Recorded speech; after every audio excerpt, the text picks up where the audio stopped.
आत्ताच 6 तारखेला माझा आता इंटरव्ह्यू झाला आणि 10 तारखेला निकाल लागला महाराष्ट्र लोकसेवा आयोगाचा। त्यामध्ये दिवाणी न्यायाधीश कनिष्ठ स्तर व प्रथम वर्ग न्यायदंडाधिकारी या पदाचा रिझल्ट लागला आणि त्यामध्ये माझं नाव आलं। त्याबद्दल मला ज्यांनी सपोर्ट केला ते माझे आईवडील, त्यानंतर माझ्या आजूबाजूचे जे हितचिंतक होते, माझे भाऊ बहीण, तसेच माझे आजपर्यंत ज्यांनी मार्गदर्शन केलं असे माझे गुरुवर्य आदरणीय गणेश शिरसाट सर, या सगळ्यांचे मी आभार मानतो।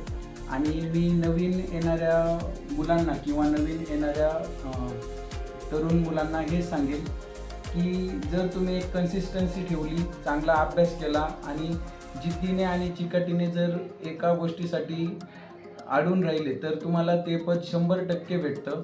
आणि त्यासाठी फक्त मन लावून अभ्यास करा, एक चिकाटी ठेवा, 100% यश भेटणारच आहे। जरी 1-2 अटेम्प्टमध्ये अपयश आलं तरी खचून जाऊ नका, तुम्ही चिकाटी ठेवा, संयम ठेवा, पद 100% भेटणार तुम्हाला। थँक्यू।